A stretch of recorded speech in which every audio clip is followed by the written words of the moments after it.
আজকে দেখে মনে হচ্ছে ভিডিওটা সকাল থেকে শুরু করছি, কিন্তু আজকের ভিডিওটা শুরু করছি একেবারে বিকেলবেলা থেকে।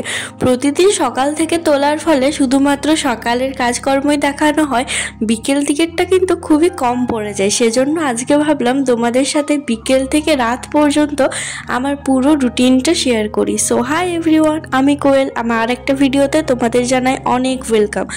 পড়তে পড়তে এত ঘুম পাচ্ছিল যে ঘুমিয়েই পড়েছিলাম। ঘুম ভেঙেছে ওই 4:15-র দিকে। তারপর বিছানা গোছগাছ করে একটু নিজে ফ্রেশ হতে চললাম।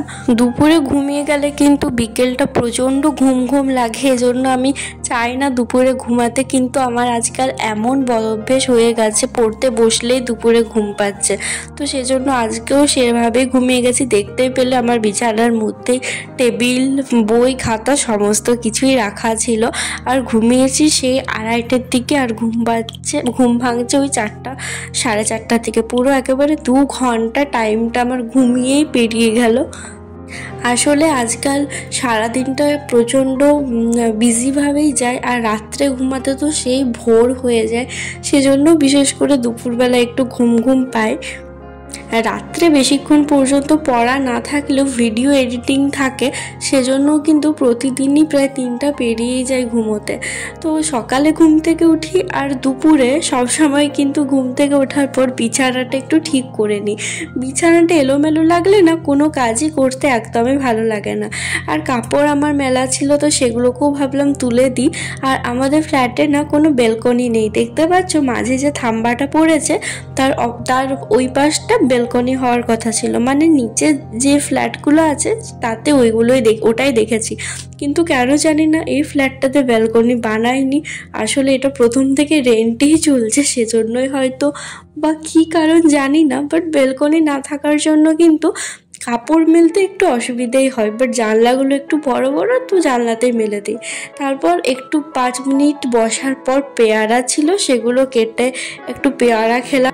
আর এত সব করেও আমার কিন্তু ঘুম ভাঙছিলই না, এত চোখ জ্বালা করছিল।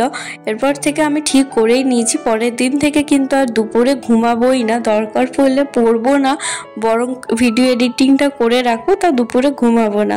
তো দেখো এতগুলো আলু নিয়ে এসেছি, কি বানাবো বলো তো? দেখতেই পাচ্ছ চিপস কেটে নিয়েছি। অনেক দিন থেকে না চিপস খাওয়া হয়নি, আর আমার এই বাড়ির বানানো চিপস খেতে অনেক বেশি ভালো লাগে। বাইরের চিপস এখন আর খাই না বললেই চলে।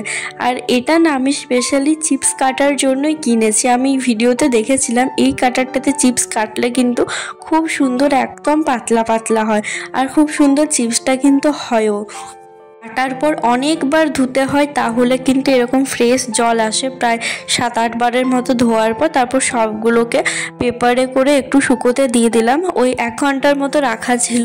তো তারপর পড়তে বসলাম, দেখি সকাল থেকে কি করা আছে। সকালে পড়তে বসেছিলাম, বাট আজকে সকাল থেকে ভিডিও তুলিনি।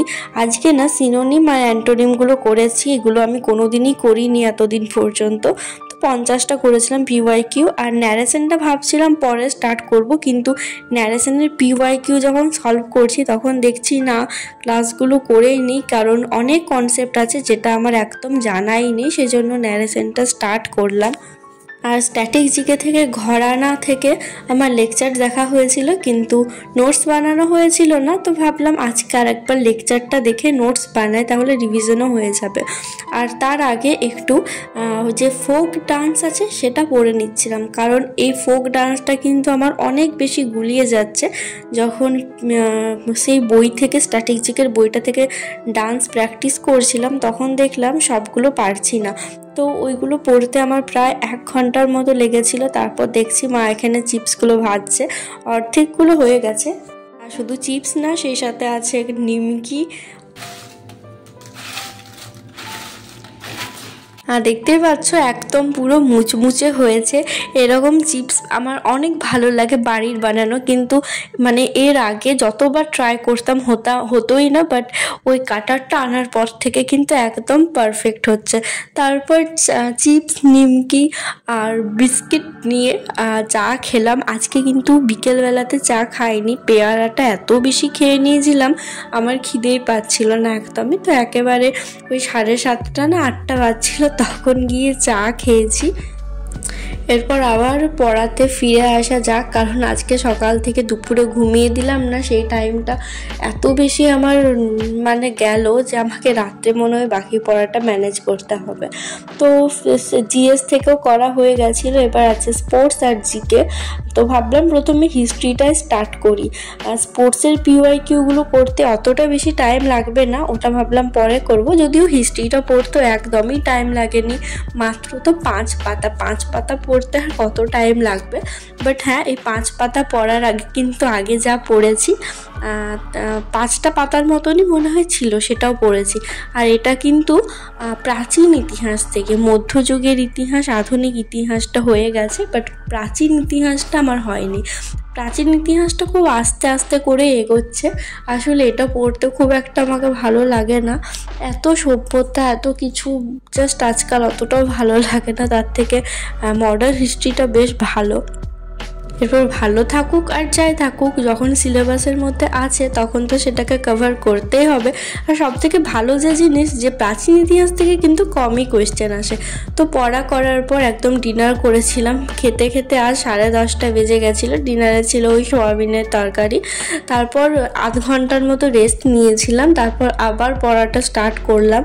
আর যে পিওয়াইকিউ করা ছিল স্পোর্টস থেকে, সেটা করলাম। আর এটা স্ট্যাটিক জিকের বইটা থেকে করছি, কিছুদিন বইটা দেখে নিই, তারপর অবশ্যই তোমাদের সাথে বইটা রিভিউ দেব। আর যখন এই কোয়েশ্চেনগুলো সলভ করছি তখন বুঝতে পারছি এই স্ট্যাটিক জিকের পড়াটা আমার কতটা এগিয়েছে। বলতে গেলে শুধুমাত্র ওই ডান্সটুকুটাই মনে হয় ভালো করে করতে পেরেছি, স্পোর্টস থেকেও কিন্তু প্রায় সব কিছুই ভুলে গেছি। আসলে আমার খেলার প্রতি একদমই ইন্টারেস্ট নেই, খেলা চ্যাপ্টারটা ভীষণ বোরিং লাগে, এজন্যই হয়তো ঠিক করে হয়নি।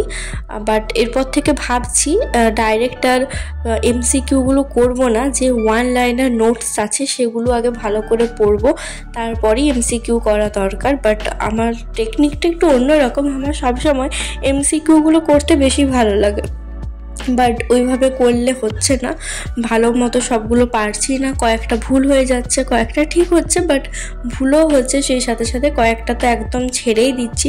তো এরপর ভেবেছি যে এরপর থেকে আগে নোটস পড়বো বই থেকে, তারপর এমসিকিউগুলো করব।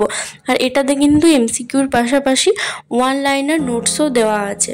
পুরো বইটা রিভিউ দেব অবশ্যই কিছুদিন পর। তো স্পোর্টসের পিওয়াইকিউগুলো করার পর সেগুলো মুখস্থও করে নিলাম একবারেই, যাতে ভালো হয়। কিন্তু খুব বেশি এমসিকিউ একদমই ছিল না স্পোর্টস থেকে, এই মাত্র কয়েকটাই ছিল। তো এগুলো মুখস্থ করে নিলাম। তারপর আবার জিকে থেকে ভূগোল করতে বাকি আছে, আর এটা করতে আমার ওই রাত 1:15 মতো বেজে গেছিলো।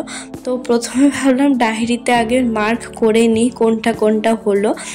জিকেটা পড়ার পর না আমার আর মার্ক করা হয়েছিল না, তো সেটাও একসাথেই মার্ক করে নিলাম। তারপর এখন ভূগোলটা স্টার্ট করব। দেখতেই পাচ্ছ 1:15 বেজে গেছে।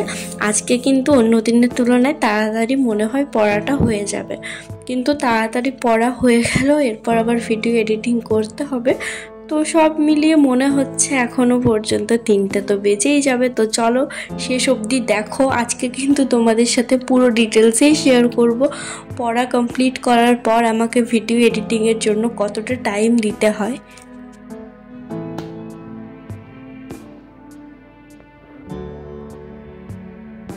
পড়া কমপ্লিট করতে প্রায় 2:05 মতো হয়ে গেছিলো।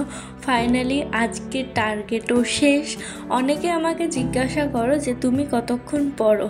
আমার সেরকম কোনো ফিক্স নেই, কিন্তু প্রতিদিন যা যা টার্গেটগুলো করি সেইগুলো কিন্তু সমস্তগুলো ফুলফিল করি। সেটা যদি 6 ঘন্টায় হয় তাহলে 6 ঘন্টা, আবার 10 ঘন্টায় হলে 10 ঘন্টা। তো সেটা অ্যান্সারটা দিয়ে দিলাম। এরপর বিছানাটা গুছিয়ে নিলাম, কিন্তু এখন কিন্তু ঘুমাতে যাব না, ফ্যান অফ করলাম। এরপর শুরু হবে আমার ভিডিও এডিটিংয়ের কাজ। 2000 years later. তো দেখো ফাইনালি বেজে গেছে প্রায় 3:30, আর এতক্ষণে আমার ভিডিও এডিটিংয়ের কাজ শেষ। শেষ করেও আবার এই ক্লিপে ভয়েস ওভার এডিটিংয়ের কাজ শেষ করে আরেকবার ভয়েস ওভার দিতে হলো, তখন তোমাদের সাথে সেটা শেয়ার করার ছিল। তো যাই হোক, ভিডিওটা আজকের মতো এতটাই। আজকে আমি তোমাদের সাথে বিকেল থেকে রাত পর্যন্ত আমার প্রতিদিনের প্রায় রুটিনটা শেয়ার করলাম। প্রতিদিন প্রায় একইভাবে কাটে, বিশেষ করে রাতের টাইমটা। ঘুমাতে ঘুমাতে প্রতিদিনই এতটা টাইমই লেগে যায়। এরপর অনেকে ভাবতে পারো এত রাত জাগি তো আমার কোনো প্রবলেম হয় না। সত্যি বলতে কিছুই প্রবলেম হয় না। আসলে সকলের নেচারটা একরকম নয়। কারোর যতই রাত পর্যন্ত জাগুক কোনোই প্রবলেম হয় না, দিনে ঘুমিয়ে নেওয়া যায়। বাট অনেকের ক্ষেত্রেই হঠাৎ করে রাত জাগলে অনেক রকমের প্রবলেমস হয়। তো আমার মতো এই ট্রিকটা সবাই অ্যাপ্লাই করতে যেও না। তো চলো, ভিডিওটা আজকে এখানেই শেষ করছি। সবাই খুব ভালো থেকো, সুস্থ থেকো। দেখা হচ্ছে অন্য একটা ভিডিওতে।